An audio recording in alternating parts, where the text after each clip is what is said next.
সব বিষয়ে বহু প্রশ্ন আসে সাধারণত। সেই প্রশ্নের মধ্যে একটি খুব গুরুত্বপূর্ণ বিষয় আজকে আমরা আলোচনা নিয়ে বসেছি। যারা পূজার্চনা করেন বা না করেন, যারা রামকৃষ্ণ ভাবধারায় বা না রামকৃষ্ণ ভাবধারার বাইরে, তারা প্রত্যেকেই এই বিষয়টা নিয়ে কোয়ারি করেন এবং হিসাব মতো দেখতে গেলে এটি খুব কন্ট্রোভার্সিয়াল বিষয়। যাই হোক, ঠাকুর আমার কাছে এই প্রশ্নটি নিয়ে এসেছেন, বহুবার এনেছেন। তো আজকে বহু মানুষের অনুরোধে এই বিষয়টা নিয়ে আমরা ভাবনা চিন্তা করতে বসেছি। আমাদেরকে ভাবনা চিন্তার সময় মনে রাখতে হবে, সত্য উদ্ঘাটন যে কোনো আলোচনা, যে কোনো ভাবনার বিষয় হওয়া উচিত। আমি জানেন, আপনারা যারা শোনেন বরাবর, আমি কোনো রকমের ফিলোসফিক্যাল ভিউসে যেতে চাই না, কিন্তু এই ক্ষেত্রে ইতিহাস, ফিলোসফি এবং আমাদের সংস্কৃতি এবং আমাদের দোষ গুণ, আমাদের ঠিক ভুল, আমাদের সব নিয়ে ভাবনা চিন্তা করতে হবে। আর বলাই বাহুল্য, বিচার করা, ভাবনা চিন্তা করা, এটা কিন্তু সাধারণের কাজ নয়। সাধারণের কাজ ভেসে চলা। তো যারাই এই বিষয় নিয়ে ভাবনা চিন্তা করতে আমাদের সাথে বসছেন বা যারাই শুনছেন, অবশ্যই আশা করতে হবে তারা একটু সবার থেকে আলাদা, তারা চিন্তা ভাবনায় একটু অসাধারণ। না হলে ভাবনা চিন্তা করা সবার কাজ নয়। চলুন, আজকে আমাদের যে বিষয়টা নিয়ে প্রশ্ন এসেছে বহুবার, ব্রাহ্মণদের পূজা, ব্রাহ্মণ কাকে বলে ইত্যাদি, এরকম বহু প্রশ্নে আমাদেরকে রীতিমতো জর্জরিত হতে হয় বারংবার। তো অ্যাজ এ হোল চেষ্টা করব এই বিষয়টা স্বচ্ছ ধারণা আনতে, কারণ কনক্লুশন তো সমাজ এবং সমাজের প্রত্যেকটা ব্যক্তি সে তার মতো করে করবে, কিন্তু ভাবনা চিন্তাটা যতটা স্বচ্ছ হওয়া যায় আমরা চেষ্টা করব সেই দিকে এগিয়ে যেতে। সব প্রশ্নের উত্তর কিন্তু উত্তরে হয় না। পয়েন্ট টু বি নোটেড, সব প্রশ্নের উত্তর উত্তরে হয় না, অর্থাৎ সব প্রশ্নের সমাধান হয় না। অনেক সময় দেখা যায় কুলোর মধ্যেই ভূত আছে, অনেক সময় দেখা যায় প্রশ্নের মধ্যেই তার উত্তর লুকিয়ে আছে। তো প্রশ্নটা কোথা থেকে উঠছে, এটা অনেক সময় সমাধানের কারণ হয়ে যায়। আমি কোথা থেকে প্রশ্ন করছি, কোন অ্যাঙ্গেল থেকে প্রশ্ন করছি, কেন প্রশ্ন করছি, অনেক সময় দেখা যায় এটাই আমাদের উত্তর। হিন্দু ধর্মে একটা জিনিস মাথায় রাখতে হবে, আমরা পুজো মানে বুঝেছি ঘণ্টা, শঙ্খ, কাঁসর, ফুল, বেলপাতা। হিন্দু ধর্ম কোনো সময় এই কথা বলেনি। বেসিক যে আমাদের সনাতন ধর্ম, তা কোথাও আমাদেরকে এটা শেখায়নি তুমি ফুল বেলপাতা নিয়ে পুজো করলেই পুজো, আর অন্য কোনো পূজা বা কর্ম পূজা নয়। এটা কখনোই সনাতন ধর্মের ভাব নয়, এটা গীতার ভাব নয়, এটা কোনো সেক্টের ভাব নয়। বরাবরই সনাতন ধর্ম আমাদেরকে শিখিয়েছে তুমি যা করছো তাই তোমার পূজা। স্বধর্মম অপি না ত্যাজেত। কেন এই কথা বলছে? যদি একটার থেকে আরেকটা কর্ম উৎকৃষ্ট হয়, তাহলে এই স্বধর্মম অপি না ত্যাজেত ব্যাপারটা দাঁড়ায় না। আমি যদি আরেকজনের ধর্মটাকে নিয়ে উঠেই না যেতে পারবো, যদি এর মধ্যে উচ্চ নিচ ভেদ না থাকে, তখন এই কথাটা বলা যায় স্বধর্মম অপি না ত্যাজেত। তাহলে কি ভগবানও আমাদেরকে এই কথা বলছেন? যেমন আমাদেরকে অনেক প্রশ্ন করে, ভগবান তো বলেনি ব্রাহ্মণরা পুজো করতে পারবে। ঠিক কথা, ভগবান এই কথাও বলেছেন স্বধর্মম অপি না ত্যাজেত। তুমি যেই ধর্ম, যেই পথে আছো, have a clear understanding about it. এই বিষয়ের স্বচ্ছতাই তোমার কিন্তু ওয়ে আউট বের করে দেয়। এখন আমাদের কাছে ধর্ম মানে দাঁড়িয়ে গেছে লক্ষ্মী পুজো, সরস্বতী পুজো, কালী পুজো, বাড়িতে বাড়িতে ইটু পুজো, যত রকম পুজো, এগুলো ধর্মের আন্ডারে চলে গিয়েছে। আর আমাদের জীবনযাত্রাটা কোথাও যেন এই ধর্ম থেকে একটু আলাদা হয়ে দাঁড়িয়েছে। একটা জিনিস জানতে হবে, কোনো সৎ ধর্ম, কোনো পবিত্র ধর্ম জীবন থেকে ধর্মকে আলাদা করে না। অধর্মের জীবন হতেই পারে না। যা অধর্মের জীবন তা বিনাশের দিকে যায়, এবং জীবন বিনাশের দিকে যায় না। জন্ম আর মৃত্যু, বিনাশ আর সৃষ্টি, জীবন বয়ে চলে।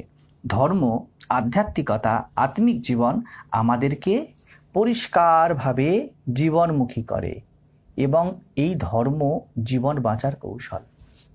কখনোই এমন কোনো ধর্ম নেই, ধর্মবিরহিত কোনো জীবন হতে পারে না। এখন পূজা, যে অফিসে কাজ করছে ওইটিকে সৎভাবে করাই। কেন সৎভাবে করা, কেন অসৎভাবে করা নয়? কারণ তোমার সত্তা সৎ। তুমি মিথ্যা কথা বললে কেউ একজন ভিতর থেকে যেন তোমাকে ধাক্কা দিয়ে বলে দেয় যে এই জিনিসটা কোথাও যেন ঠিক নয়। চোর চুরি করে চট করে পালিয়ে যায়, কারণ সে চুরি করলেও জানে, কেউ খুন করলেও জানে, কেউ জঘন্যতম অপরাধ করলেও জানে যে আমি কোথাও না কোথাও ভুল করছি। আমাদের সত্তা সৎ, তাই বলছে তুমি এই তোমার সত্তার সাথে হারমোনাইজড হয়ে যা করার করো, সেটাই তোমার পূজা হয়ে যাবে। সমাজের মধ্যে যে 4 বর্ণ, ব্রাহ্মণ, ক্ষত্রিয়, বৈশ্য আর শূদ্র, এই যে 4টে বর্ণ, লোকে বলে জাতিভেদ। জাতিভেদ কথাটা ঠিক নয়, একদমই ঠিক নয়। ভগবান কোনোদিনই কোনো অবস্থাতে জাতিভেদ শেখাননি, কোনো ধর্মই জাতিভেদের কথা বলেন না। ভালো করে জানবেন, এটা বিভাগ। একটা বাড়িতে কিচেন থাকে, ডাইনিং থাকে, বেডরুমস থাকে, বাথরুমস থাকে, এই 4টে নিয়ে একটা ঘর সম্পূর্ণ হয়। কোনো রকমভাবেই কিন্তু এটা বিভাগ ছাড়া অন্য কিছু নয়। বিভেদ করলে আপনি যদি বলেন যে বেডরুমের থেকে বাথরুমটা নিকৃষ্টতম, তাহলে বাথরুমের ব্যবহারটা ছেড়ে দিয়ে দেখুন জীবন চলে কিনা। ধরে নিন ডাইনিং রুমটা ক্ষত্রিয়, বেডরুমটা ব্রাহ্মণ, কিচেন রুমটা বৈশ্য আর বাথরুমটা শূদ্র। তাহলে এবার কোনটাকে ছেড়ে থাকবেন আপনি? প্রত্যেকটাই তার তার জায়গাতে তার নিজস্ব একটা জায়গা আছে। এই জন্য এটা বিভাগ, ডিপার্টমেন্টাল ওয়ার্ক, এটা ভেদাভেদ নয়। এখন আপনারা বলতে পারেন যে আমি তো সেটাই বলছি, ব্রাহ্মণদের অত্যাচারে বিভিন্ন রকমভাবে আমরা পীড়িত হয়েছি, নিপীড়িত হয়েছি। জিনিসটাকে খুব পরিষ্কারভাবে বুঝবেন। 4টে বিভাগ, এর মধ্যে একটা বিভাগ শুধুমাত্র গোলমাল করলে সে নিজে ছিটকে যাবে। কোনো না কোনো বিভাগ সিঙ্ক্রোনাইজড হয়েছে। আপনার জীবনে ধরে নিন আপনারা 4 জন মেম্বার বাড়িতে থাকেন, বাবা মা ছেলে মেয়ে। যদি এদের সবার থেকে বাবা বা মা আলাদা পথে চলে আর 3 জন এক জায়গায় চলছে, বাবাকে এক ঘরে হয়ে যেতে হয়।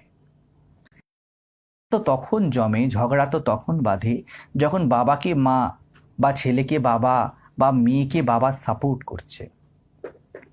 ব্রাহ্মণরা ভুল করেছে কি ঠিক করেছে, এই বিচারটা অন্য জায়গা থেকে। প্রশ্নটা দাঁড়াবে, আপনারা সবাই বলে থাকেন, স্বামীজিও এই কথা ব্যাখ্যা করেছেন, ব্রাহ্মণদের অত্যাচার অব্রাহ্মণদের প্রতি। দেখুন, যেই দিনকে প্রথম কোনো ব্রাহ্মণ কোনো ক্ষত্রিয়, বৈশ্য বা শূদ্রকে বলেছিল বেদে তোমার অধিকার নেই, সেই দিনকে সে স্বার্থপ্রণোদিত হয়ে বলেছিল। আমি মানছি সে স্বার্থপ্রণোদিত হয়ে বলেছিল, নিজের স্বার্থকে প্রিজার্ভ করতে বলেছিল। কিন্তু এটাও তো মানতে হবে কোনো না কোনো ক্ষত্রিয়, বৈশ্য, শূদ্র আপনারা বিভেদের কথা আমরা বলছি, তো সেই একটা সময় তো সমান ছিল, সব একটা সময় সমান ছিল। তার রেসপেক্টে তো আমরা বলছি বিভাগ হয়েছে, বিভেদ হয়েছে। তো যেই সময় সবাই সমান ছিল এবং সমানের মধ্যে একজন উঠে গিয়ে বলছে যে তুমি আমার থেকে ছোট, প্রশ্নটা দাঁড়িয়ে যায় এখানেও, সে তো স্বার্থপ্রণোদিত হয়ে বলছে। বাকি 3 জন কেন বেদ অধ্যয়ন করা সত্ত্বেও, বা বাকি 2 জন কেন বেদ অধ্যয়ন করা সত্ত্বেও চুপ করে থাকলো? 2টো কারণ হতে পারে। এক হলো ব্রাহ্মণরা বা দ্বিজ জাতি যারা, তারা হয়তো তার কথাটা মিসইউজ করেছে। আর বাকি 2 জন বা 3টে সেক্ট কোনো না কোনোভাবে স্বার্থপ্রণোদিত হয়েই তাদেরটা মেনে নিয়েছে। কি স্বার্থ? প্রথম স্বার্থ হতে পারে অজ্ঞান। ক্ষত্রিয় বেদ পাঠ প্রপারলি করেনি, ক্ষত্রিয় বেদের অধিকার সম্পর্কে সচেতন নয়, বৈশ্য সচেতন হয়নি। আপনার অসচেতনতা আর আরেকজনের ক্লেভারনেস, দুটো মিলতে হয়। এই দায়িত্বটা আমরা নিতে চাইছি না কোনোভাবেই। শুধু একটা সেক্টকে আমরা দোষারোপ করছি। যদি মেনেও নেওয়া হয় যে হ্যাঁ ভাই দোষারোপ করেছে, প্রশ্ন হলো তোমার বেদজ্ঞান কোথায় গিয়েছিল? 2টো জিনিস, 3টে জিনিস মিনেই একটা সমাজের কোনো রকমের অসুবিধা ক্রিয়েট হয়। ফট করে একজন কেউ একটা সমাজকে ডিপ্রিপ্ট করে দিতে পারে না, ফেলে দিতে পারে না। সমস্যা দুদিক থেকেই হয়েছিল। এখন কি হয়ে যাচ্ছে, দুটো যারা এই কথাটা বারবার বলছে, এই নিয়ে বহু মতবাদ মতবিরোধ, আমি মতবিরোধের মধ্যে যাবো না, ব্যাপারটাকে পরিষ্কারভাবে দেখতে হবে। যারা শোনেন তারা ভালো করে জানেন হয়তো, আমি জিনিসটাকে শুধুমাত্র জায়গার থেকে ধুলো সরানোটা আমাদের কাজ। সত্য কি, জাজমেন্ট কি, এটা তো আমরা রুচি হিসাবে ঠিক করব। গুণ ও কর্ম কথাটা আসে আমাদের কাছে, গুণ ও কর্ম। এখন প্রশ্ন হচ্ছে, গুণ ও কর্মের এই জাজমেন্ট কে দেবে? প্রত্যেক বাবা মার কাছে তার ছেলেই গুণী। তাহলে এই জাজমেন্ট দিতে গেলে একটা শ্রেষ্ঠ জায়গায় পৌঁছাতে হবে। আপনারা যেই ব্রহ্মজ্ঞানে ব্রাহ্মণ এই কথাটা উচ্চারণ করেন, এটা হলো সেই শ্রেষ্ঠ জায়গা যেখান থেকে কেউ জাজমেন্ট দিতে পারে। সেই জাজমেন্টের জায়গায় কে বসে আছে জানেন?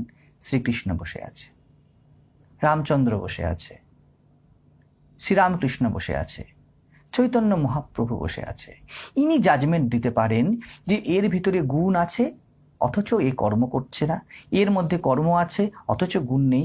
এই জাজমেন্টটা যতক্ষণ পর্যন্ত আমরা নিঃস্বার্থ না হচ্ছি ততক্ষণ পর্যন্ত এই জাজমেন্টে দাঁড়াতে পারা যাবে না, এবং সমাজ এই জাজমেন্টকে মানবেও না। সে আপনি যে দিক থেকে জাজমেন্ট করুন, আপনি ব্রাহ্মণকে জাজমেন্ট করুন বা ব্রাহ্মণ ক্ষত্রিয়কেই জাজমেন্ট করুক বা শূদ্রকেই জাজমেন্ট করুক, জাজমেন্ট তার মানা হয়, সমাজ তার কথাতে শেষ পর্যন্ত গিয়ে দাঁড়ায়। যে এই সব দ্বৈতের পারে গিয়েছে, সুপ্রিম কোর্ট, যেই দেখুন আমরা সুপ্রিম কোর্টের কথা কেন মানি? সুপ্রিম অর্থাৎ যে হাইয়েস্টলি নিরপেক্ষ, যার মধ্যে পার্শিয়ালিটি নেই। আমরা দুই পক্ষ গিয়ে দাঁড়াই তার কাছে যে পার্শিয়ালিটি দোষ থেকে মুক্ত। যদি দেখা যায় যে বাদী পক্ষ বা বিবাদী পক্ষ কেউ সুপ্রিম কোর্টের যে জাজ তার আত্মীয়, তাহলে কি কোনোভাবে জাজমেন্ট ঠিক হতে পারে? বিভিন্নভাবে জাজমেন্ট ভুল হতে পারে। এখন ব্যাপারটা কি হয়ে যাচ্ছে বুঝতে পারছেন? ব্যাপারটা হচ্ছে গুণ ও কর্ম। এই গুণের মধ্যে কর্মটাই মূল হয়ে গিয়েছে। কেন পুজো করতে পারবো না? আরেকজন বলছে কেন এটা করতে পারবো না? এখানে গুণটা গৌণ হয়ে গিয়েছে, কিন্তু সমাজ এই গুণের উপর দাঁড়িয়ে আছে। ব্যাপারটা এমন হয়ে গিয়েছে, একজন বলছে ও চুরি করে টাকা পেয়েছে, তাহলে একটা কাজ করো, চুরি করাটাকে বৈধ করে দাও। কেউ এই কথা বলছে না যে চুরি করা অন্যায়, তুমিও করবে না আমিও করব না। আমি অন্যকে চুরি করতে আটকাতে পারি না, কিন্তু নিজে তো সৎ হতে পারি, নিজে তো সেই গুণটা অ্যাচিভ করতে পারি। আমার কাছে আজ পর্যন্ত একজনও এই প্রশ্ন নিয়ে আসেনি যে মহারাজ আমি ব্রাহ্মণত্বের গুণ কি করে অ্যাচিভ করব। দয়া, নিঃস্বার্থপরতা, পরহিত চেষ্টা, এইগুলো একজন শ্রেষ্ঠ সমাজের মাথা যেই হোক না কেন সে, তার স্বভাবজাত গুণ হতে হয়। এই সব স্বভাবজাত গুণগুলোই দেখুন আপনার ঘরের ঠাকুর ঘরে বসে পুজো পাচ্ছে, যাদের মধ্যে এই স্বভাবজাত গুণগুলো আছে। আপনারা কোনো এমন লোককে সিংহাসনের মধ্যে বসাননি যে শুধু পইতে পড়ে বড় হয়েছে। যে পইতে পড়েছে সে হার্ডলি সিংহাসনের নিচে বসতে পারে, এর বেশি সে কিন্তু উঠতে পারেনি। আর দুঃখের বিষয়, আমাদের শিক্ষিত সমাজ এই পইতে নিয়ে টানাটানি করছে। এটা খুব বড় ইস্যু নয় যে কত টাকার সুতো কার গলায় আছে, এটা আমাদের গুণকে ডিফাইন করতে পারে না। কিন্তু আমাদের ভাবটা হয়ে গিয়েছে যেহেতু ও চিটিংবাজি করে টাকা পেয়েছে, 4 জন চিটিংবাজি করে টাকা পেয়েছে, তো 40 জনের মধ্যে বাকি 36 জনকেও লিখে দাও যে চিটিংবাজি করা যেতে পারে। যদি প্রশ্ন এটা আমাদের কাছে আসতো যে চিটিংবাজি সমাজে তো হওয়া উচিত নয়, আমরা সৎ হব, মহারাজ পদ বলুন, believe me, no one can. কেউ আমাদের কাছে এরমভাবে আসেনি যে বলেছে আমি সৎ হতে চাই এই ব্রাহ্মণত্বের এই প্রশ্নে, কেউ আসেনি। সমস্যা হয়ে যাচ্ছে প্রশ্নে। ব্রাহ্মণত্ব অর্জনের বিষয়, ব্রাহ্মণত্ব কখনো দাবি করার বিষয় হতে পারে না।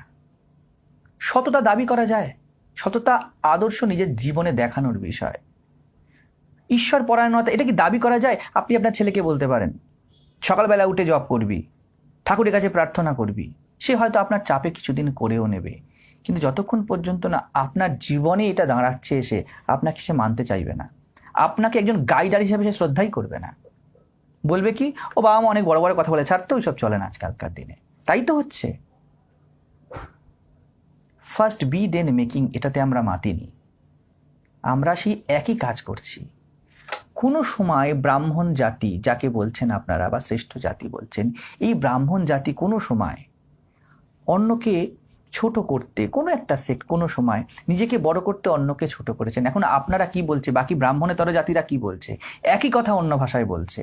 বলছে তুমি আমাদেরকে ছোট করে বড় হয়েছো, আমরা তোমার থেকে এটা কেড়ে নেব, আমি বড় হব, এই কথাটা বলছে না কেউ।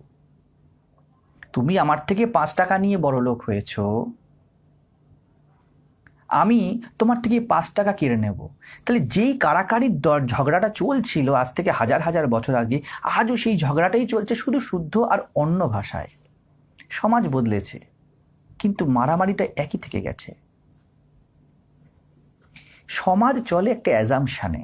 কেন ব্রাহ্মণরা পুজো করবে? অ্যাজাম্পশান ছাড়া সমাজ চলে না, কোনোভাবেই সমাজ চলতে পারে না। আপনারা হয়তো বলবেন ব্রাহ্মণরা তার জন্মসূত্রে এটা পেয়েছে, কিন্তু দেখুন আমরা প্রত্যেকটা দিকে আমাদের সমাজ এইভাবেই চলছে। আপনার মাধ্যমিকের রেজাল্ট বলে দেন না আপনি মাধ্যমিকের প্রত্যেকটা বিষয় যা লিখেছেন তা আপনার অর্জিত জ্ঞান। আপনার গলায় যে আইডেন্টিটি কার্ডটা ধরে অফিসে বলে যাচ্ছেন, সেই কার্ডটা বলে দেয় না যে আপনি ওই কাজের আর ওই পদের জন্য সম্পূর্ণ যোগ্য। আমাদেরকে ধরে নিতে হয় যেহেতু আছে ও যোগ্য। একজন স্ত্রীর মাথায় সিঁদুর বলে দেয় না সে সম্পূর্ণ সতী। এইগুলো একটা অ্যাজাম্পশান। ঠিক তেমনই সংসারের মধ্যে চলতে গেলে, সমাজকে পরিচালনা করতে গেলে একটা অ্যাজাম্পশান আছে। আমি কোনো রকমের অত্যাচার অন্যায়ের মতো জিনিসকে সমর্থন করছি না, কিন্তু অ্যাজাম্পশান তো চাই, নাহলে আপনি সমাজকে চালাবেন কি করে? পুরো জিনিসটাই ব্রেক ডাউন হয়ে যাবে। ব্রাহ্মণের ব্যাপারটা বুঝুন, কেন এই গুণকর্ম বিভাগ হলো সমাজের মধ্যে? দেখুন এটা তো পশুর সমাজ নয় যে যে বেশি পাবে সে খাবে। যে জাতি এই কথা বলছে, যে সেক্টে এই কথা বলছে, সে পশুত্বে চলে গেছে, সে মনুষ্যত্বে নেই। তার পক্ষে তার জন্য শুধু করুণা রাখতে হবে, তার জন্য কোনো ভালো কথা আমরা বলতে পারি না। কিন্তু ধরুন সমাজে যখন এই বিভাগের সৃষ্টি হলো, কেন এই বিভাগ হলো? বিভাগ হয়েছে, বিভেদ হয়নি। আপনি খুব ভালো করে হয়তো জানেন এখন তো সবাই সব কাজ করছে, শুধু ব্রাহ্মণত্বের বিষয় প্রশ্নটা উঠছে কোনো কারণে, যে একটা চল চলে গিয়েছে, একটা কথা রিউমার্স ছড়িয়ে গেছে, কিন্তু আমরা প্রত্যেকটা জায়গাতেই এরমভাবেই চলছি। ব্রাহ্মণত্বের কথা আসছে, ব্রাহ্মণত্ব কি করে এলো? ক্ষত্রিয়ত্ব কি করে এলো? গুণ কর্ম বিভাগশ। কোনো একজন এই জায়গাটা আমরা ভুলে যাচ্ছি। এই বিভাগ বিভেদ সম্পর্কে আমরা মতামত দিতে পারি, জাজমেন্ট করার অধিকার কার আছে? যেই 4টে জাতির থেকে উপরে অবস্থান করছে। আর সমাজে এরকম লোকের পরিমাণ যত কমবে, যারা এই জাতি বর্ণ থেকে উপরে বসে আছে, অর্জন করেছে সেটা, লাইক শ্রীকৃষ্ণ, লাইক শ্রীরামকৃষ্ণ, যত এই লোকের পরিমাণ কমবে, সমাজে মারামারি কাটাকাটি তত বেশি বাড়বে। কারণ কেউ বলতে পারে না এ বলছে এ যোগ্য নয়, ও বলছে যোগ্য নয়। এই যোগ্যতার নিরিখ দাঁড়ায় এর উপরে। তো যাই হোক, কেন বলা হলো একটা ব্রাহ্মণের ছেলে বা একটা ক্ষত্রিয়র ছেলে, সে জেনেটিক্যালি দিবারাত্র ওই পরিবেশ পেয়েছে, রক্তের মধ্যে ওই গুণ পেয়েছে, যে সে কোনোভাবে তার যে ধারা, তার যে সেক্টের ধারা, সেটাকে বয়ে নিয়ে যেতে পারে। কেন ব্রাহ্মণ পারে? কারণ সে হয়তো তার পিতাকে দেখেছে যে সে পূজা করছে, তার থেকে সে উঠতে চলতে সাইডে শুনছে মন্ত্রগুলো, সে সম্পৃক্ত হচ্ছে ধূপের গন্ধর সাথে, সে ফুল, বাবা হয়তো বলছে ফুল তুলে নিয়ে আসে, সেই ফুল নিয়ে এসে সে অভ্যস্ত, সৎগ্রন্থ পাঠে সে অভ্যস্ত। এই জায়গা থেকে তাকে বলা হলো যেহেতু তুমি এক্সপার্ট, এই বিষয়টা জানো, তুমি পৌরোহিত্যের কাজটা করো, তুমি সমাজকে শেখানো দেখানোর কাজটা করো। তবুও শেখাতে সে পারে না, সে দ্বিজ জাতি, ত্রৈবর্ণিক কিন্তু দ্বিজ আর ব্রাহ্মণ এক নয়। ব্রাহ্মণকে ধরুন সেই জায়গাতে যেইখানে শ্রীকৃষ্ণ বসে আছেন, ব্রহ্ম জানাতি ব্রাহ্মণ। আপনার বাড়িতে যখন পুরুত মানুষ ঠাকুরমশাই পুজো করতে আসে, আপনি কি তাকে শ্রীকৃষ্ণ ভেবে প্রণাম করেন? অবশ্যই নয়। আপনি এমন একজনকে প্রণাম করেন যে আপনার হয়ে পৌরোহিত্যের কাজটা করে দিচ্ছে। পুরোহিত, ঠিক আছে? তো পুরো মানে নগর বা গ্রাম যাই ধরুন, এবং তার হিতে যে ব্রতী হচ্ছে সে হলো পুরোহিত, পরিষ্কার ব্যাপার। এবার আপনি বলতে পারেন যে তারা তো হিতের জন্য করছে না, পয়সার জন্য করছে। সেই ক্ষেত্রে যদি এই বিচারটা অন্যের দিকে দেওয়ার আগে আমাকেও দেখতে হবে আমি জজমান হিসাবে কতখানি পারফেক্ট। তো এই দুটো বিচার করতে গেলে দেখা যাবে সমাজে ক্ল্যাশ চলছে। যে ক্ষত্রিয়, সে ছোট থেকেই তরোয়ালের সাথে কোরিলেটেড, বাবাকে দেখছে, কাকাকে দেখছে, তখন বলা হলো তুমি তোমার তখন অ্যাজামশন যে হ্যাঁ ভাই ও পেয়েছে, অ্যাজামশন আপনি চলতে পারবেন না, কোনোভাবেই চলতে পারবেন না। যে টেনে উঠছে অ্যাজামশন, সে 9-এর সব জানে। কে বিচার করবে সে 9-এর কি জানে না কি জানে না? এটা একমাত্র টিচার বিচার করতে পারে। টিচার কজন? এই স্টুডেন্ট ওই স্টুডেন্টকে বলছে তুই ভালো জানিস না, ওই স্টুডেন্ট ওই স্টুডেন্টকে বলছে তুই 2কে পাস করেছিস। ব্যাপারটা এই লেভেলে চলে এসেছে। কেউ গুণের দিকে ঝুঁকতে চাইছে না, সবাই চাইছে শুধু কর্ম কর্ম কর্ম। কি করে কি হলো? এবং শুধু কর্ম না, ফাঁকি মেরে আমি কিছু পাবো না কেন, দ্যাট ইজ দ্য ইস্যু। সে 4 বর্ণের যেই হোক না কেন। এইভাবে ব্রাহ্মণ, বৈশ্য, শূদ্র তারা তাদের জায়গাতে এক্সপার্ট। 4জন 4টে বিষয় এক্সপার্ট হয়েছে।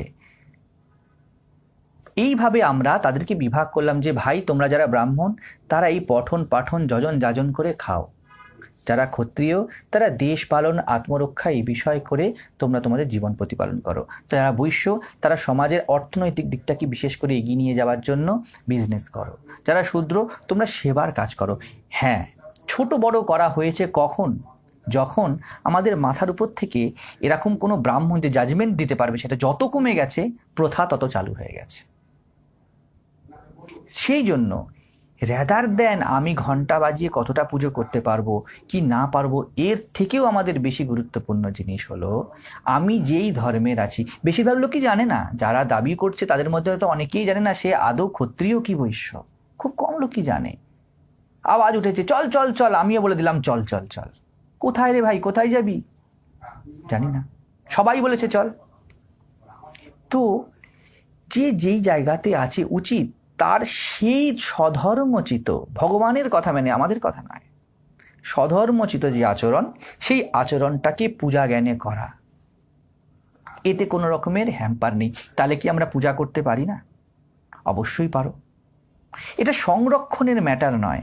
দেখো, সংরক্ষণে যদি ওটা কেউ ব্রাহ্মণ বংশে জন্মেছে, ধরে নাও না তুমি যেমন তোমার পৈতৃক সম্পত্তি কোনো রকমের যোগ্যতা ছাড়াই পাও, সে এক কাছা সুতো যোগ্যতা ছাড়াই পেয়েছে, ধরেই নিলাম অযোগ্য, অ্যাজামশনও যদি ধরো, অসুবিধা তো কিছু নেই।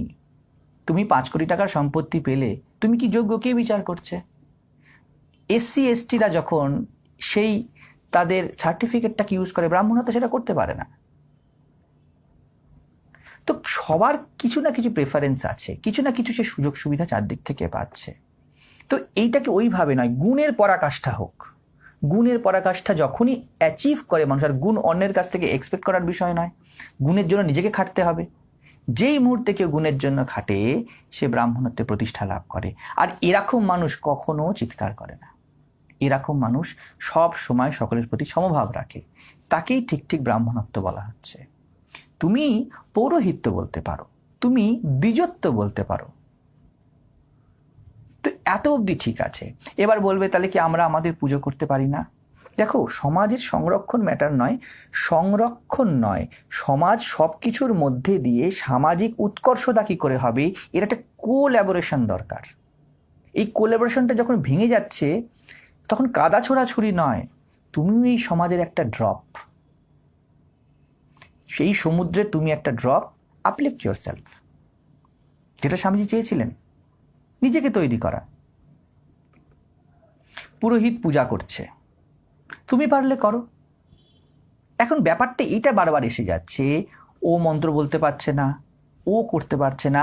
ম্যাটারটা এই হওয়া উচিত, তুমি তো পুজো করলে শাস্ত্রীয় বিধি মেনেই করবে, তুমি শাস্ত্র জানো, শাস্ত্রে তোমার যে গোত্র আছে তার কি অবস্থান জানো, ঠিক মতো করে পুজো বিধি জানো, মন্ত্র উচ্চারণ জানো, শেখো, এবং তুমি তোমার পুজো। শাস্ত্র এই কথাটাও বলেছে যে দ্বিজ জাতির মধ্যে যারা ব্রাহ্মণ বলতে দ্বিজ জাতি, তারা কিভাবে করবে, ক্ষত্রিয় কি কাজ করবে, বৈশ্য কিভাবে পুজো করবে, এটা তো শাস্ত্রই বলেছে। এটা তো বললে হবে না যে শাস্ত্রের পাঠটুকুই আমি নেব, বাকিটুকু আমি মানবতা দিয়ে ঢেকে দেব।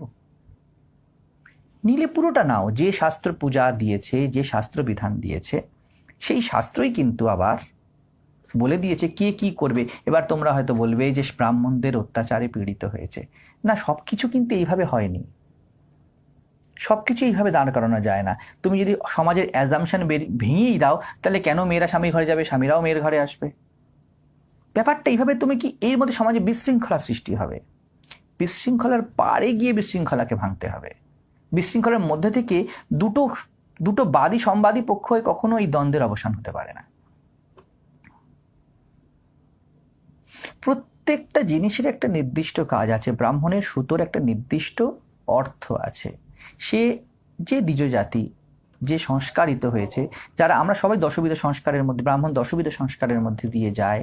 তুমি যখন সম্মান করো, আচ্ছা মাটির প্রতিমার মধ্যে কি ভগবান বসে আছে? মোটেই বসে নেই। আমরা ওই যে প্রাণ প্রতিষ্ঠা করে তার সংস্কারিত হয়েছে তাকে সম্মান করি, তার মধ্যে আরোপ করি। ঠিক তেমনি ব্রাহ্মণ হোমাগ্নি যখন জেলে কোনো একজন ব্রাহ্মণ সে সংস্কার করে একটি সুতো পেয়েছে, আমরা অতটুকুনি সম্মান করি। আমরা তাকে শ্রীকৃষ্ণ বা রামচন্দ্র বা শ্রীরামকৃষ্ণের আসন দিচ্ছি না, এটা বুঝতে হবে। আমরা তার কর্মটাকে সংস্কার করছি। ঠিক তেমনও ব্রাহ্মণদেরও উচিত, যে দেশ রক্ষা করছে সে ব্রাহ্মণ হতে পারে, সে সৎগ্রন্থ পাঠ করতে পারে, এটা হতে পারে, কিন্তু উঁচু ভাবার কোনো কারণ নেই। তারাও ভুল করবে।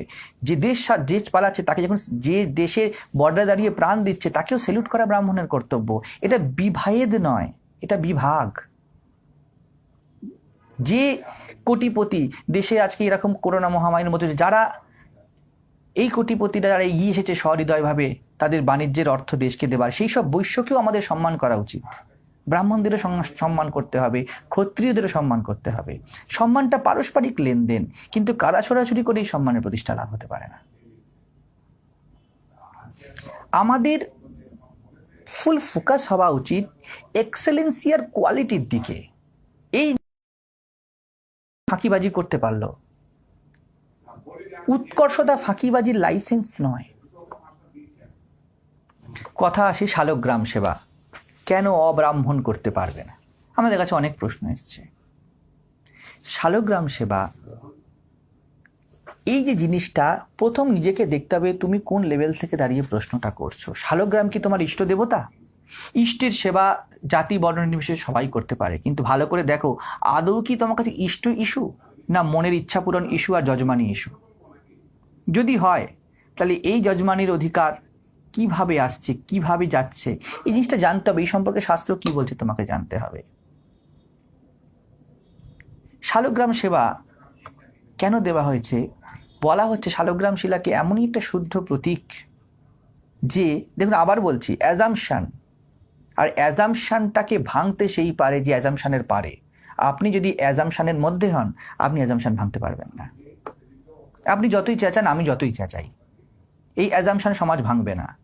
যখন এই অ্যাজাম্পশনগুলো বেসলেস হবে এবং আপনি প্রেমের জায়গায় প্রতিষ্ঠিত অ্যাজাম্পশনলেস হবেন, তখনই আপনি এটা ভাঙতে পারবেন। চলুন শালগ্রাম সেবা বলছে যে নিত্য গায়ত্রী করবে, যে এই সংস্কারে সংস্কারিত হবে, যে শিখাসূত্রধারী হবে, এরকম মানুষ, অর্থাৎ যে তার দিনচর্যায় শুদ্ধতা মেনটেন করছে। ভাই শালগ্রাম অতি শুদ্ধ প্রতীক আমাদের ধর্মে, সেই জন্য সেরকম লোক তার সেবা করো। এবার প্রশ্ন অনেক কিছু দাঁড়াবে আপনাদের ক্ষেত্রে। প্রথম প্রশ্নই আসে, তাহলে কি সব ব্রাহ্মণরাই এরমভাবে শুদ্ধভাবে চলছে?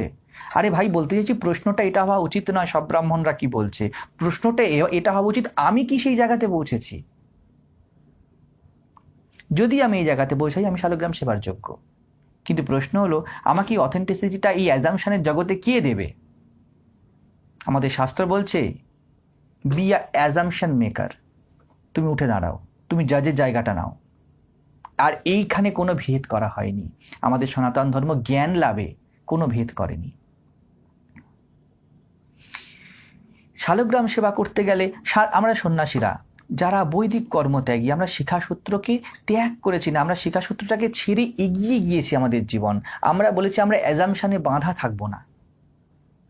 আমরা তাই শালগ্রাম সেবার দিকে সাধারণত ঝোঁকা যায় না। অনেক সেক্টর দেখা যায় তারা শালগ্রাম সেবাও করছে। নট ইস্যু যে আমরা যতই সমাজে গ্রস জিনিসগুলোকে নিয়ে কামড়াকামড়ি করবো, আমাদের এক্সেলেন্সি তত কমতে থাকে। তো প্রশ্ন এইটা হওয়া উচিত, যখনই শালগ্রাম সেবা নিয়ে যাদের প্রশ্ন, তাদের প্রশ্ন এটা হবে যে শালগ্রাম সেবা করার আমি কি অধিকার অর্জন করেছি ছিনিয়ে, না আমি কোয়ালিটি অ্যাচিভ করতে চাইছি। যদি কোয়ালিটি অ্যাচিভ করতে চাইছেন, যে কোনো জিনিস সমাজ আপনার সম্মান করবেই, আজ না হোক কাল। সমাজ তাদেরই সম্মান করেছে, এটাই ইতিহাস বলছে। সমাজ গুণের সম্মান করেছে এবং আপনিও সেই সম্মানটা পাবেন।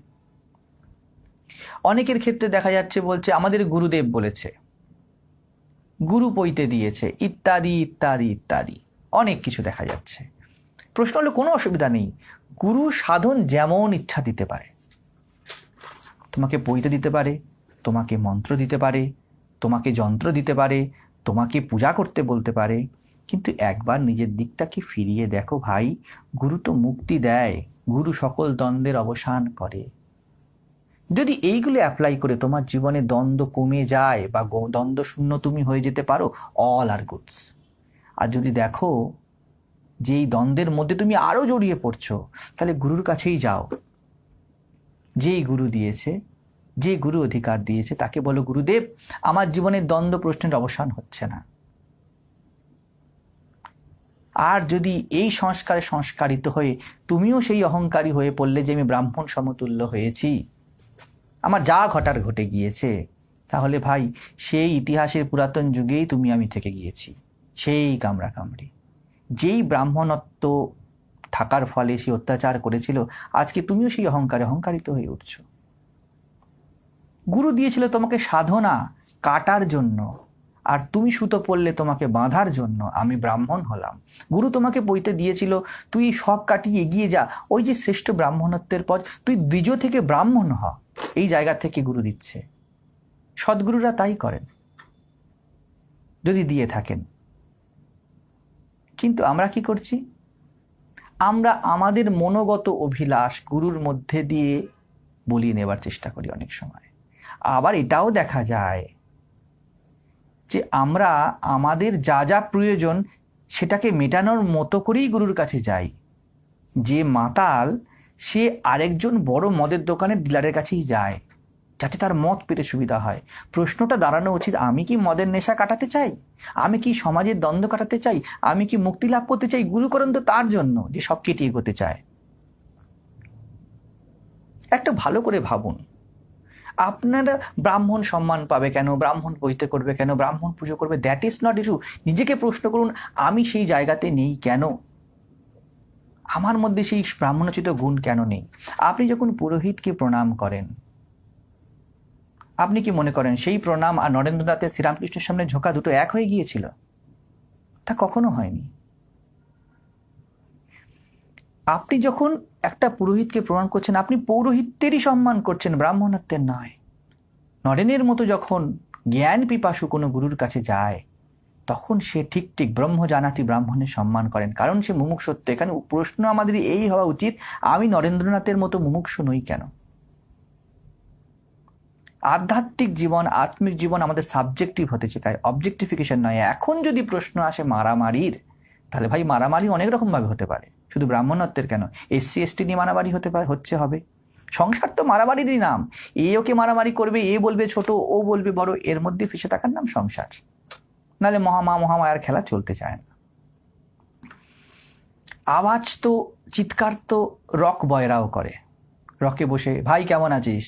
আরে সব ভুল চলছে। আরে দেখছিস না পলিটিক্স, তারা কোনো কিছুতে তৃপ্ত নেই। তারা পলিটিক্স নিয়ে তাদের অসুবিধা, তাদের সামাজিক সোশ্যাল বিভেদ নিয়ে তাদের অসুবিধা, তাদের বিভিন্ন রকম স্বাস্থ্যবিধি নিয়ে অসুবিধা। সে নিজে কি করছে? তার সামনে বাচ্চারা হয়তো ঘুরতে, সে একটা সিগারেট ধরিয়ে বসে আছে এক কাপ চা নিয়ে। আমরা নিজের দিকে দেখি না। আত্মিক জীবন, আধ্যাত্মিক জীবন আমাদেরকে মোড় ফিরাতে শেখায়। বড় হয় কারা? বড় হয়ে যারা চুপ করে শান্ত হয়েছিল তারা বড় হয়। যারা জীবনে বেঁচে ছিল তারা বড় হয়। ব্রাহ্মণ তারা হয় যারা ব্রহ্মকে জানার জন্য উঠে পড়ে লাগে। বাকিরা পুরোহিত, দ্বিজ, ক্ষত্রিয়, বৈশ্য, শূদ্র এই থাকে এবং এর মধ্যেই মারামারি করে। ইষ্ট সেবা, অনেকের প্রশ্ন থাকে ইষ্ট দেবতার সেবা। ইষ্ট সেবা, যেই ইষ্ট আপনার জীবনে এসে গেল, আপনি ওই মুহূর্তে ব্রাহ্মণ, ক্ষত্রিয়, বৈশ্য, শূদ্র নয়, আপনার একটা নতুন টার্ম সংযোজন হয়, আপনি সাধক। আপনি ইষ্টকে চাইছেন, কিন্তু এখানে দেখতে হবে ভালো করে, সত্যিই তো ইষ্ট আছে তো? ইষ্টকেই চাইছেন তো? তাদের জীবনে এই প্রশ্নগুলো আসে না। মীরাবাইয়ের জীবনে এই ব্রাহ্মণত্বের সমস্যা আসেনি। সুরদাসকে আমরা কখনো ব্রাহ্মণ অব্রাহ্মণের চোখে দেখি না। দেখুন, সমাজ এদের সম্পর্কে কোনো রকম ধারণাই প্রজেক্ট করে না, কারণ এরা একটা জায়গায় পৌঁছিয়েছে। বাকি সব জায়গা কিন্তু দ্বন্দ্বের মধ্যে, সে আপনার সুতো থাক আর সুতো নাই থাক।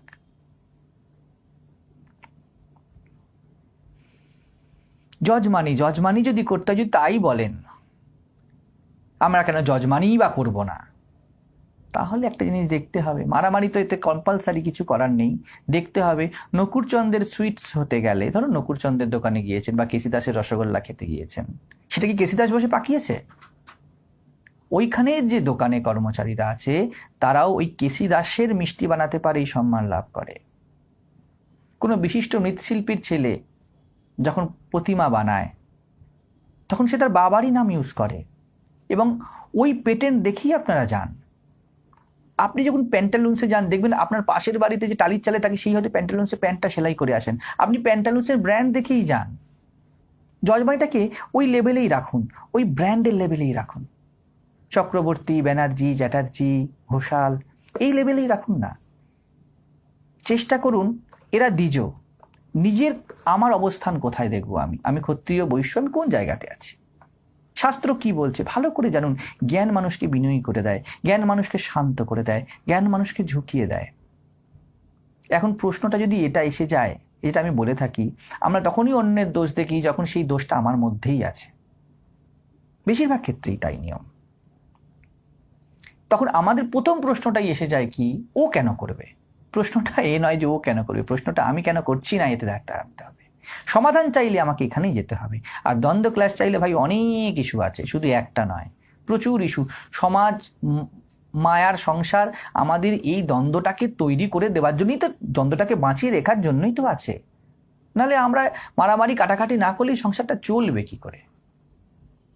আপনাকে ঠিক করতে হবে আপনি কোন পার্টের লোক। আমরা কখনো শ্রীকৃষ্ণ, মহাপ্রভু, শ্রী চৈতন্য, রামচন্দ্র, কবির, নানক, শ্রীরামকৃষ্ণ এদেরকে ব্রাহ্মণের লেভেল থেকে দেখিনি, কিন্তু এটা আমরা ভুলে যাচ্ছি এরা আমাদের আদর্শ। কাড়াকাড়ি করে এরা নিজেদের সদ্গুণ বা ব্রাহ্মণত্বের বা ব্রহ্মজ্ঞানের জায়গা লাভ করেনি।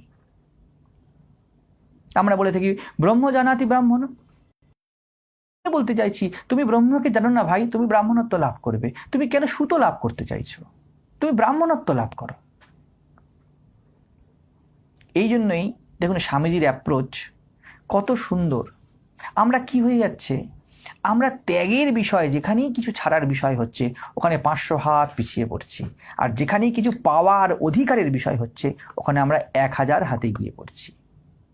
ছাড়া যাবে না, সত্য তো বলতে পারবো না, সেই জন্য আমার সুতোই চাই।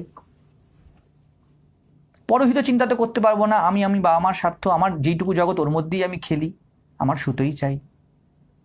অর্থাৎ আমি চাইছি যেহেতু ও কিছু না করে একটা জিনিস পেয়ে গেছে, আমিও যেন কিছু না করেই একটা জিনিস পাই। তুমি কোনো অংশে তাহলে উঁচু হলে না। দেখবে এমন এমন অব্রাহ্মণ অনেক জীবন আছে, আমরা দিবারাত্র দেখেছি, যাদেরকে আমরা সত্যি সত্যিই মন থেকে শ্রদ্ধা করি, সম্মান করি। যদি তোমার এই শ্রদ্ধেয় হওয়ার ইচ্ছা হয় তাহলে তুমি কিন্তু এইভাবেও এগোতে পারো, ক্ল্যাশ করে নয়। স্বামীজি কত কিছু বলেছেন, এই ব্রাহ্মণত্বের কথা বলেছেন, এদিককার কথা বলেছেন, সমাজের বিভেদের বিবাহের কথা বলেছেন। তারপর লাস্ট ফিনিশিং স্বামীজি কাজে কি করলেন দেখুন ভালো করে। স্বামীজি বললেন ফার্স্ট বি দেন মেক, প্রথমে তৈরি হও। সেই জন্য স্বামীজি দেখলেন আমি যদি প্রত্যেকটা জিনিসের হিসেবে খুঁত ধরে চলি, ভুল ধরে চলি, এভাবে আমি সমাজকে এগোতে চাইবো না। ঠিক ঠিক প্রেম, ঠিক ঠিক উচ্চতা, ঠিক ঠিক ব্রহ্মজ্ঞান সমাজকে কিছু দেয়। স্বামীজি বললেন আমি রামকৃষ্ণ সংঘ প্রতিষ্ঠা করব, একটা মানুষ বানানোর যন্ত্র বানাবো।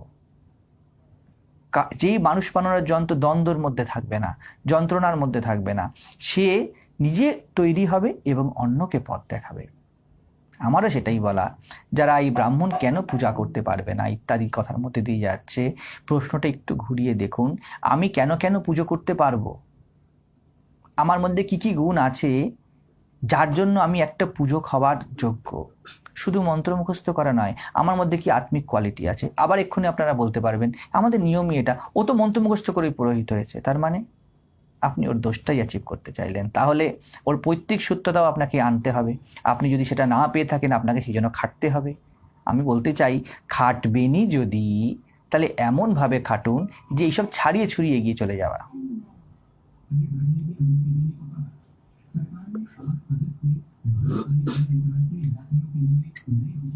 ব্রাহ্মণের সাথে পৈতের কি সম্পর্ক? তাহলে ব্রাহ্মণের সাথে পৈতের সম্পর্ক নেই, দ্বিজ জাতির সাথে পৈতের সম্পর্ক। যখন আমি দুবার জন্ম হয় তার সিম্বল এটা।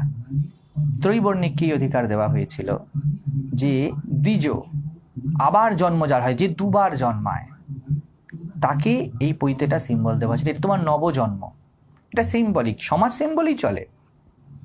শ্রীরামকৃষ্ণের কাঠ আর কাঁচের ছবিটা আমাদেরকে একটা নির্দিষ্ট জিনিসের সিম্বল, সততার সিম্বল, পবিত্রতার সিম্বল, ভগবত্তার সিম্বল।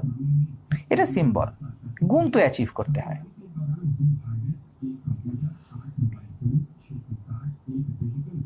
ধরুন আমি আমার বাড়িতে দুর্গাপুজো, কালী পুজো বা জগদ্ধাত্রী পুজো কিছু করতে চাইছি, তো সেক্ষেত্রে আমায় কি কি রুলস ফলো করতে হবে ওই পুজোগুলো করার জন্য? মানে আমি উইথ অল বিধি নিষেধ সবকিছু মেনেই পুজোটা করতে চাইছি, হোম যজ্ঞ বলিদান এক্সট্রা এক্সট্রা যেটা থাকে। যদি সত্যি সত্যি পূজা করতে হয়, সবার আগে নিজেকে মানসিক প্রস্তুতি নিতে হবে, শাস্ত্র জ্ঞান অর্জন করতে হবে। যেই পূজা আমি করতে চাইছি এতে কোনো বাধা নেই। আমাকে জানতে হবে আমি আমার গোত্রে কোন জায়গায় আছি, আমি ত্রৈবর্ণিকের মধ্যে কোন জায়গায়, শাস্ত্র আমাকে সেই অধিকার দিয়েছে কি দেয়নি। যদি শাস্ত্র অধিকার নিয়ে না থাকে, আপনারা যদি মনে করেন, যদি তুমি মনে করো যে শাস্ত্র ব্রাহ্মণদের থেকে লেখা হয়েছে, তাহলে ব্রাহ্মণের পুরো শাস্ত্র ফেলে দিয়ে নিজেকে একটা নতুন শাস্ত্র বানাতে হবে। তুমি তোমার সুবিধা মতো আচমন সামান্যার্ঘ স্থাপন বিধিগুলো নিয়ে ফেলবে, আর তারপরে তুমি গুণগুলো ফেলে দেবে, তা হবে না। যদি কালী পুজো করতে হয়, তন্ত্র আমাকে কি অথরিটি দিয়েছে সেটা জানতে হবে। দুর্গা পুজো করতে গেলে বেদ আমাকে কি অথরিটি দিয়েছে সেটা জানতে হবে। পরিষ্কারভাবে, অর্থাৎ জ্ঞান অর্জন করতে হবে। যেই মুহূর্তে তোমার এই পরিষ্কার জ্ঞানটা এসে গেল, তুমি সব দ্বন্দ্বের পারে যেতে পারবে, এছাড়া কোনো উপায় নেই। আচ্ছা, তাহলে আমাদের যে গোত্রগুলো নর্মালি হয়ে থাকে, কাশ্য, শাণ্ডিল্য বা যেরকম যে প্রত্যেকটা গোত্র হয়, তো এগুলো এক একটা তো ঋষি বা কোনো সাধুর ক্ষেত্রে তাদের নাম অনুযায়ী আমাদের এই গোত্রগুলো নর্মালি হয়ে থাকে। তো সেক্ষেত্রে তারা কি ব্রাহ্মণ ছিলেন নাকি ক্ষত্রিয় বৈশ্য ছিলেন? এটাই তো এর জন্যই বক্তব্য। বর্ণভেদ। না, বর্ণভেদ নেই, বর্ণ বিভাগ আছে। বারবার বলছি, বর্ণভেদ নেই। ভেদ যারা এরকম ধরনের প্রশ্নটাকে, সে যে বর্ণেরই হোক, যারা এই ধরনের প্রশ্নগুলো তুলছে তাদের জন্যই বর্ণভেদ। কারণ ভেদটা আসে মন থেকে। এই জগৎটা ভেদে চলছে। ভগবানের কাছে ভেদ নেই, ভগবানের কাছে বিভাগ আছে, সুন্দর বিভাগ, প্রত্যেকটা যে ডিপার্টমেন্টাল স্টোরের মতো। কোন ডিপার্টমেন্ট কম নয়। আর ঋষিত্ব হলো যারা মন্ত্র 10টা। এখানে ব্রাহ্মণ ক্ষত্রিয়র প্রশ্ন নয়, বিশ্বামিত্রও তো ঋষি ছিল। তো এখানে ব্রাহ্মণত্ব অব্রাহ্মণত্বের প্রশ্ন নয়, প্রশ্ন হয়ে গেছে সমস্যা এখানে আমরা কেউ ঋষিত্ব লাভ করতে ইন্টারেস্টেডই নই। আমরা একগাছা সুতো লাভ করতে ইন্টারেস্টেড, বা সুতো ছাড়া আমি কিভাবে চলবো সেভাবে আমরা স্বেচ্ছাচারে ইন্টারেস্টেড। আমরা প্রকৃত স্বাধীনতা লাভ করতে ইন্টারেস্টেডই নই। আচ্ছা, যদি ধরুন আমার বংশানুক্রমে পৈতে আছে, আমি বংশানুক্রমে পৈতে পড়ে এসেছি, তো আমার কি সব রকম পুজোর অধিকার আমি পাই তার জন্য? দুর্গা পুজো, কালী পুজো, জগদ্ধাত্রী পুজো? না, প্রত্যেকটা দেবতা, প্রত্যেকটা পুজোর এক একটা করে অথরিটি আছে। তন্ত্রের পূজা যা, তন্ত্র যার হেড, ওখানে তন্ত্রের মনোভাবটাই মূল। ঠিক আছে, এখন চলিত অনেক জায়গাতেই হয়ে গেছে ব্রাহ্মণকে ধরে নেওয়া হয় একটাই জায়গা থেকে। ভাই এটা পরিষ্কার বোঝো, সংস্কারিত হয়েছে, যেমন একজন বিবাহিত হয়েছে। অনেক পূজা এমন আছে যেখানে ব্যাচেলাররা বসতে পারে না। আমাদের এদিকে না, সাউথে এইগুলো খুব প্রচলন আছে, উত্তরে এই পূজার অনেক প্রচলন আছে যেখানে বিবাহিত হয়েই বসতে হবে। যেমন শ্রীরামচন্দ্র যখন যজ্ঞ করতে হয়েছিলেন, স্ত্রীর প্রয়োজন পড়েছে। তো এই নয় যে প্রত্যেকের সমান অধিকার সব জিনিসে, প্রত্যেকের সমান অধিকার হতে পারে নাকি? শীতকালে এসি লাগে নাকি? তোমারই এসি, কিন্তু শীতকালে লাগে না। তোমারই প্যারাসিটামল কি যদি তোমার পাকেটে যায়, তুমি প্যারাসিটামল খেলে তোমার হবে নাকি? প্রত্যেকটা জিনিসের জন্য আলাদা আলাদা বিভাগ আছে, বিধান আছে, সেইভাবেই চলতে হবে। কোনো জিনিস পৈতেধারীদের জন্য বলা হয়েছে, হ্যাঁ তুমি ব্রাহ্মণ বংশে যারা জাত হয়েছ নির্দিষ্ট গোত্রে তারা পারবে। কোনো জিনিসটা আবার বলা হয়েছে যে না, ব্রাহ্মণকে দিয়ে কাজ হবে না, বিয়ের সময় তো নাপিতকেও ডেকে আনতে হয়, ব্রাহ্মণ তো সব কিছু করতে পারে না। শ্রাদ্ধের সময় তো আমাদের বিভিন্ন জিনিস মানতে হয়, বিভিন্ন জায়গায় বিভিন্ন রকম রীতি পালন করতে হয়। তো এই সব কিছু নিয়ে জীবন সৌন্দর্য হয়, উৎকর্ষতা হয়। এই নয় যে আমি ব্রাহ্মণ বলেই সব পারবো, আর আমি ব্রাহ্মণ নয় বলেই সব পারবো, তা নয়। এই বিভাগটাকে বোঝো, বিভেদটা মন থেকে সরাবার চেষ্টা করো, তাহলে দেখবে এই সমস্যাটা থাকে না। তাহলে যদি বলতে হয় আমাদের বাড়িতে যারা পুজো করতে আসছে বা আমরা যাদের আনছি পুজো করতে, তারা ব্রাহ্মণ না পুরোহিত? পুরোহিত। তারা পুরোহিত। আমি তো বললাম, তুমি নিজের মনকে জিজ্ঞেস করো, মন উত্তর দেবে। তুমি শ্রীকৃষ্ণ বোধে তাকে প্রণাম করছো, সাক্ষাৎ শ্রীরামকৃষ্ণের মতোই তাকে সম্মান করছো না, তাকে তুমি, হ্যাঁ তবে এটাও মানতে হবে যে সত্যি সত্যি পুরোহিত, যে নগরের হিতাকাঙ্ক্ষা করছে, সেও তো কম নয় ভাই।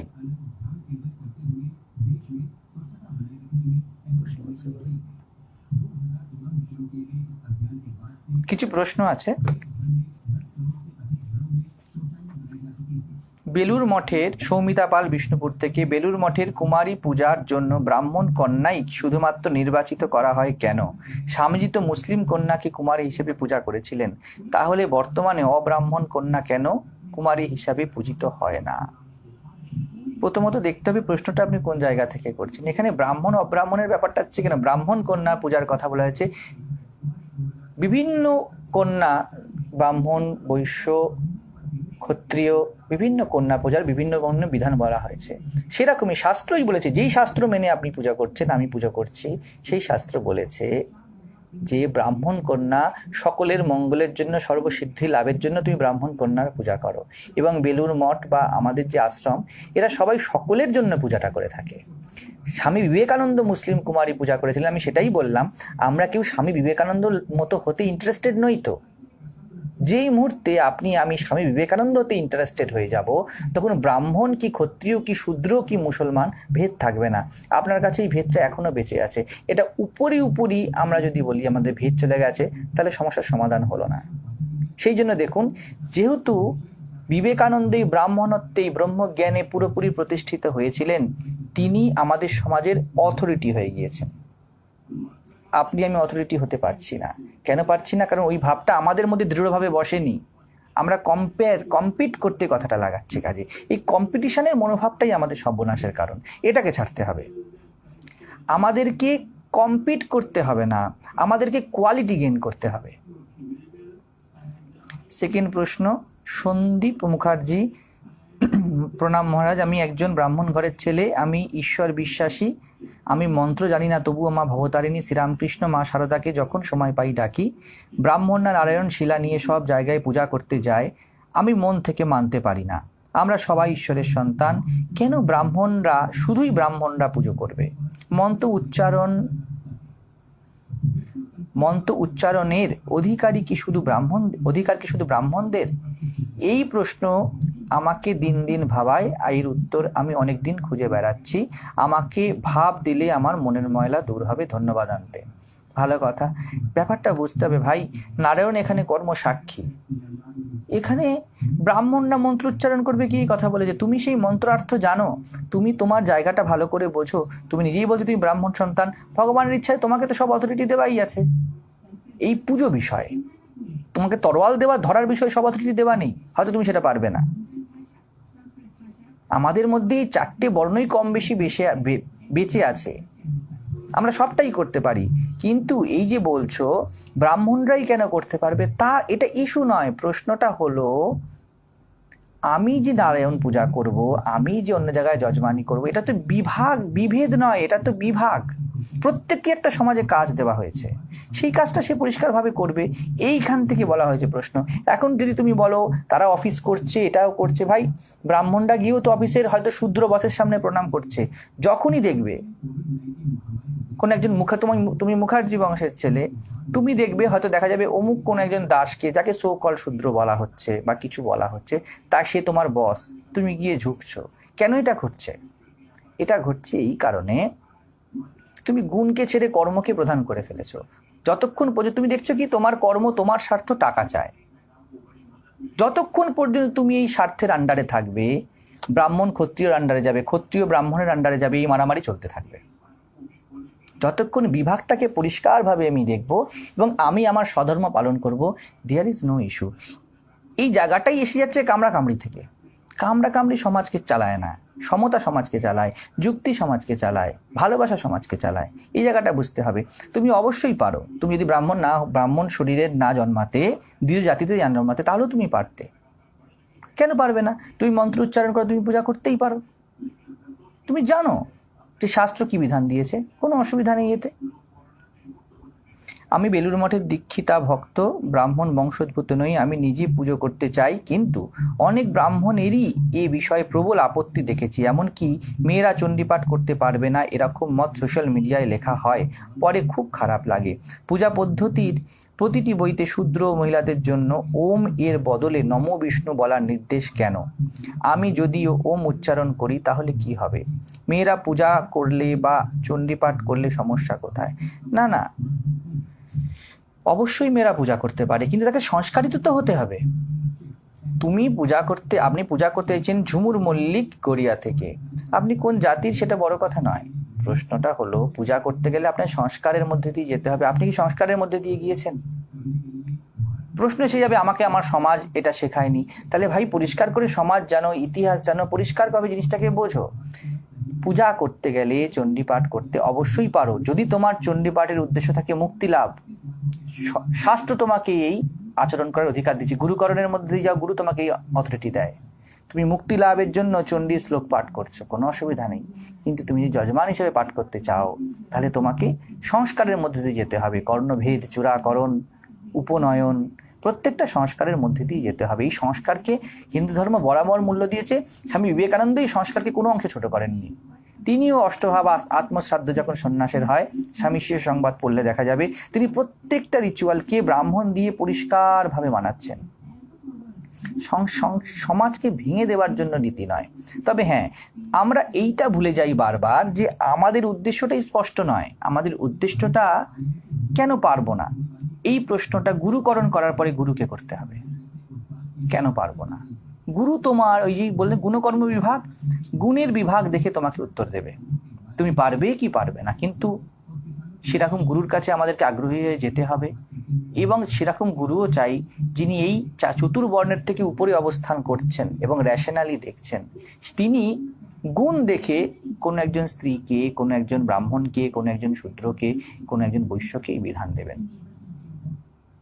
আগে তাহলে কি হলো, মূল জিনিসটা বুঝতে হবে। ওম বলার নির্দেশ, এটা অনেক সময়তেই দেখা যাচ্ছে যে হ্যাঁ, এটা বলা যেতে পারে যে আমাদেরকে কোনো রকমভাবে আটকে দেওয়া হয়েছে। আসল ব্যাপারটা, ভাবটা ছিল ওম বলা, মন্ত্র বলা, এর একটা শুদ্ধতা, পবিত্রতার লেভেল দরকার। আমাদেরকে শুদ্ধ পবিত্র হতে, বা শুদ্ধ পবিত্র হওয়ার ইচ্ছাটা তীব্র থাকতে হবে। এগুলো ছেলে খেলার বিষয় ছিল না। কিন্তু যেহেতু ব্রাহ্মণের তরজাতি, যাদেরকে ব্রাহ্মণ সকল এখন বলা হচ্ছে, তাদের থেকে অন্যান্য জাতিগুলো যেহেতু এই বিষয়ে অজ্ঞান, ইন্টারেস্টেড ছিল না বা কোনোভাবে হারিয়েছিল, ব্রাহ্মণরা সেই ফায়দাটা নিয়েছে। এই ফায়দা তো চারিদিকেই চলছে, বরাবর চলছে, সবাই সবার ফায়দা তুলছে, শুধু এই একটা ইস্যুতে নয়। নমস্কার মহাজ, আমি গোপাল চৌধুরী, বাংপুর এভিনিউ থেকে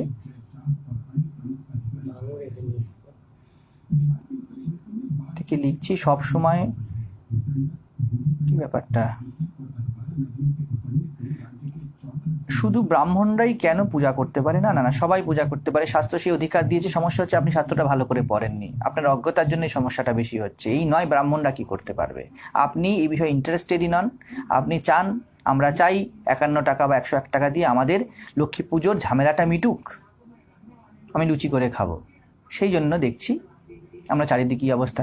শুধু ব্রাহ্মণদের দোষ দিলে আপনি আমরা করে দেখেছি যজমানরাও এই দেবতা বিষয়, পূজা বিষয় ইন্টারেস্টেড নয়। তারা তাদের গেট টুগেদার নিয়ে বেশি মাথা ঘামায়। শুধু একমাত্র ব্রাহ্মণদেরকে দোষ দিয়ে লাভ নেই। আপনিও চান আপনার বাড়ির কোনো কম পয়সায় সংক্ষেপে কেউ একজন পূজা করে দিয়ে যাক, কারণ ওই শাস্ত্রবিধির থেকে আপনার বাড়িতে আপনার গেট টুগেদার বেশি দামি, আপনার শাড়িটা বেশি দামি। সরস্বতী পুজোর পিছনে কত টাকা খরচা করা হয়?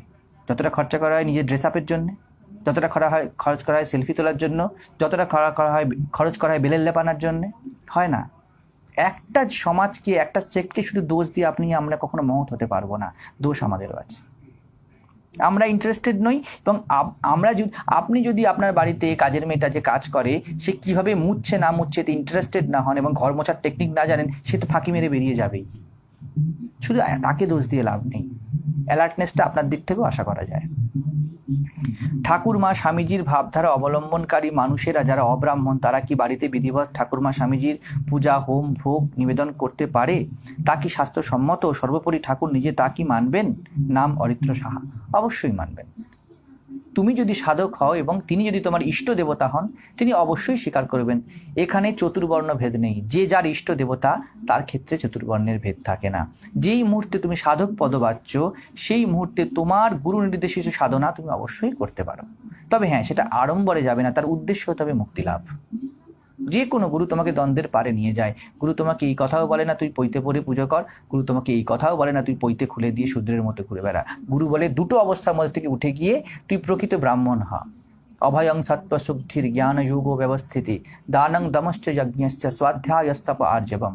এই কোয়ালিটিগুলো তুমি লাভ করো। আর এই কোয়ালিটিগুলো যে লাভ করেছে, দেখা যায় সে ব্রাহ্মণ পদবাচ্য তো বটেই, তাকে সমাজ সবসময় পুজো করেছে, তার ক্ষেত্রে এই বিভাগ করা হয়নি।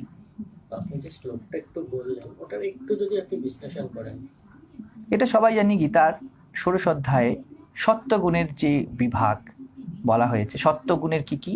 অভয়, সে ভীত হয় না। এবার বুঝতে হবে আমরা কে কে ভীত নই।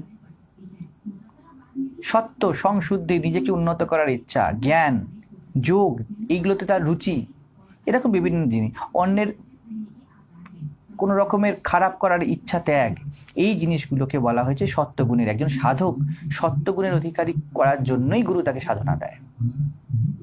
তাকে ব্রাহ্মণ করে বাঁধার জন্যও দেয় না, তাকে ক্ষত্রিয় করে, ব্রাহ্মণ করে সুতোয় আর ঘণ্টায় তাকে বাঁধবে না গুরু, ক্ষত্রিয় করে তরোয়ালে তাকে বাঁধবে না, বৈশ্য করে টাকায় তাকে বাঁধবে না, 4টে জায়গা থেকেই, আর শূদ্র করে সেবায়ও তাকে বাঁধবে না, কোনো জিনিসে বাঁধবে না। স্বামীজি সেবার কথা বলেছেন বটে, কিন্তু স্বামীজি বলেছেন শিবজ্ঞানী, এইখানে সেই ব্রাহ্মণত্বের জায়গাটাকে স্বামীজি তুলে দিয়ে গিয়েছেন। ব্রাহ্মণ বলতে আপনি কাদের বুঝিয়েছেন? প্রশ্ন করেছে তুফান ঘোষ। জন্ম দ্বারা নির্ধারিত ব্রাহ্মণ, না যে ব্রহ্মজ্ঞান অর্জন করেছে? এটা দেখতে হবে। আপনি প্রশ্নটা, আপনি যে আমাকে জিজ্ঞেস করছেন আপনি ব্রাহ্মণ বলে কি কি বুঝেছেন, আপনি যেইটা বলেছেন এতক্ষণ আলোচনার মধ্যে আমি সেটাকেও এমফাসাইজ করে দিয়েছি। ভগবান কোথায় বলেছে শুধু ব্রাহ্মণরাই আমার পুজো করতে পারে? ভগবান তো পুজো করতেই বলেনি। ভগবান বলেছে যে আমাকে ভালোবেসে যা দেবে আমি গ্রহণ করবো, মন্ত্রের কথা তো ভগবান বলেনি। কিন্তু আমরা ভগবানকে ভালোবাসতে পারছি না বলেই তো এত দ্বন্দ্বের মধ্যে পড়ছি। ভগবানকে ভালোবেসেছিল মীরা, যে মন্ত্র শালগ্রামের ধার ধারেনি, এবং তার বিষয়তেও সমাজ কোনো রকম মতামত পোষণ করেনি, তাদেরকে অন্য একটা জায়গায় তুলে দিয়ে গিয়েছে। ভালোবেসেছিলেন মহাপ্রভু, তার জাতি বিচার আমরা করিনি। সে ব্রাহ্মণকে ছুড়ে অস্পৃশ্য হয়ে গেছে, কখন কে বলেছে? আমরা কি তা বলি? তখন হয়তো রে একটা শব্দ উঠেছিল, কিন্তু আমরা কোনো কালেই কিন্তু এরকম মানুষকে এই চতুর্বর্ণের লেভেলে রাখিনি। ভগবান বলছেন এই চতুর্বর্ণের লেভেলের থেকে তুমি ওঠো, তুমি যাই করবে তা আমার পূজা হয়ে যাবে। এবং এই চতুর্বর্ণের মধ্যে যদি তুমি নিজেকে মনে করো, তুমি স্ব জাতির স্ব বর্ণের যাই ভাবটা ছোটা পালন করো, আমি তাতেই তোমাকে মুক্তি দিয়ে দেবো। ভগবান কোনোদিনই বলেনি যে ঘন্টা নেড়েই পুজো করতে হবে, অফিসে গিয়েও পুজো হতে পারে, বিজনেস করতে করতে পুজো করতে হবে। একটাই জিনিস বুঝতে হবে, পূজার অর্থ আমার কাছে কি, সেটা না বোঝা অবধি কিন্তু এই সমস্যাটা চিরকাল থেকে যাবে। আমার পৈতে নেই, সুতরাং আমি ব্রাহ্মণ নই, তাহলে কি আমি পুজো করতে পারবো না? কেন পারবেন না?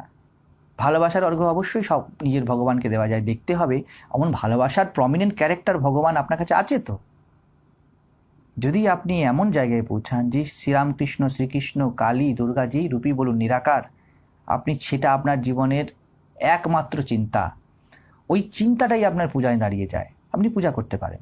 অবশ্যই সব রকমভাবে পূজা করতে পারেন, ফুল বেলপাতা ফল মিষ্টি ছাড়াই পূজা করতে পারেন। কিন্তু আমরা ধরেই নিয়েছি ওই সুতো, ফল, বেলপাতা, ফল, মিষ্টি, ওইটুকুনি পূজা, বাকি আমি ধর্ম বহির্ভূত। তা নয়। সনাতন ধর্মের মূল সুরটা আমাদেরকে বুঝতে হবে। এই মূল সুরটা যেহেতু আমরা বুঝতে পারছি না বা বুঝতে ইন্টারেস্ট নই, আমরা ছুটে চলেছি, সেই জন্য আমাদের সমস্যাটা আরো তীব্রতর হয়ে উঠছে। তাহলে আজকে আপনি যেগুলো বললেন ব্রাহ্মণ তরফে, তাহলে নেক্সট টাইম থেকে আমাদের কথার টার্মটা চেঞ্জ করতে হবে। অবশ্যই আমাদের কথার টার্ম। সে ব্রাহ্মণ নয়। কিসের? পইতে পড়লেই সে ব্রাহ্মণ না, বোঝা হয়নি। কথার টার্মটা আমাদেরকে চেঞ্জ করতে হবে, এইটা নয়। কথার টার্ম চেঞ্জ করার অর্থ নেই পইতে পড়লেই সে ব্রাহ্মণ নয়। There is a negativity. আমি কি করে ব্রাহ্মণত্ব অর্জন করব, এইটা আমাদের প্রশ্ন হবে। আমি কি করে সৎ হব, আমি কি করে পরহিত চেষ্টা করতে হবে। যেই মুহূর্তেই তুমি বলবে যে পইতে অর্জন না, পইতে পড়লেই ব্রাহ্মণ না, দেয়ার ইজ আ, কোথাও না কোথাও একটা বিদ্বেষের গন্ধ বেঁচে আছে, কোথাও না কোথাও একটা ভেদের গন্ধ বেঁচে আছে। ভেদ থেকে আমরা বাঁচবো না, আমরা উৎকর্ষতা থেকে বাঁচবো। সমাজ উৎকর্ষতা থেকে বাঁচে, উৎকর্ষতা থেকে এগায়। কোশ্চেন একজন করেছেন, রমেশ চন্দ্র শ্যাম বলে, ওনার জিজ্ঞাসা হচ্ছেন ব্রাহ্মণ কন্যার সাথে ক্ষত্রিয় সন্তানের বিবাহ কি হতে পারে? আজকাল তো হতে পারে, তাহলে তার রুলস কি? আজকাল তো হচ্ছে, আজকে কিন্তু গীতাতেই এটা বর্ণ সংকরের কথা বলা হয়েছে। বর্ণ সংকরের জন্য সেরকম সন্তান দেখা যায় যে অনেক সমস্যার সম্মুখীন হয়। হ্যাঁ, কারণ তার দুটো গুণের মধ্যে, যদি আমি লজিক্যালি দেখি, প্রকৃতি নিজেকে অনন্ত, দেখুন প্রকৃতি নিজেকে বিভিন্নভাবে প্রকাশ করে। আমরা আগেকে লিমিট করতে পারি না। আমি জন্য আগেও বলেছি আমরা অ্যাজামশানে চলি। অ্যাজামশানেই আমাদের ক্ষুদ্র বুদ্ধি এই কথা বলে মহতের যখন কাজ সেই তো মহৎ করে, কে জানতো এই করোনা এরকমভাবে মহামারী হয়ে দাঁড়াবে? আমরা তো দিব্যি খেয়ে নিচে বেলাচ্ছিলাম।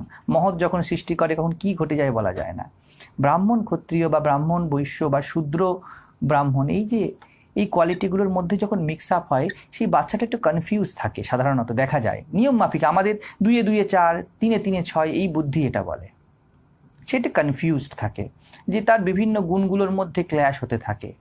কারণ ব্রাহ্মণের যে গুণ ক্ষত্রিয় সবসময় সেই গুণ নয়, আবার ক্ষত্রিয়র যে গুণ শূদ্রের সবসময় বা বৈশ্যের সবসময় সব গুণ নয়। তো তার মধ্যে একটা মিক্স আপ দেখা যায়। এই মিক্স আপটা আবার কিন্তু অনেক উপরেও যেতে পারে, অনেক নিচেও যেতে পারে। এরকম অ্যাজামশন করা যায় না। এখন দেখতে হবে আপনি যদি জীবনকে অ্যাজামশন ছাড়া চালানোর মতো কারেজে রাখতে পারেন তাহলে অবশ্যই হতে পারে। অ্যাজামশন ছাড়া জীবনকে চালানোর মতো আমাদেরকে, যদি অ্যাজামশন সব প্রয়োগ হবে সমাজের, যদি আমি অ্যাজামশন মেনে চলি, আর যদি না অ্যাজামশন ছাড়তে চালি তাহলে পুরো অ্যাজামশন ছাড়ুন। কিছু দিকে অ্যাজামশন আমি নেব, কিছু দিকে অ্যাজামশন আমি নেব না, এটা জীবনের দ্বন্দ্ব সৃষ্টি করে। এবং শ্রীরামকৃষ্ণ বা ভগবান আসেন বারংবার এই দ্বন্দ্বটা মেটাতে। আমাদের চেষ্টা করতে হবে দ্বন্দ্বের পারে যেতে, দ্বন্দ্বকে জিয়ে রাখতে নয়। যাই হোক, আমাদের সময় শেষ হয়ে গিয়েও বেশি হয়ে গিয়েছে। আজকে আমাদের আলোচনা এতখানি।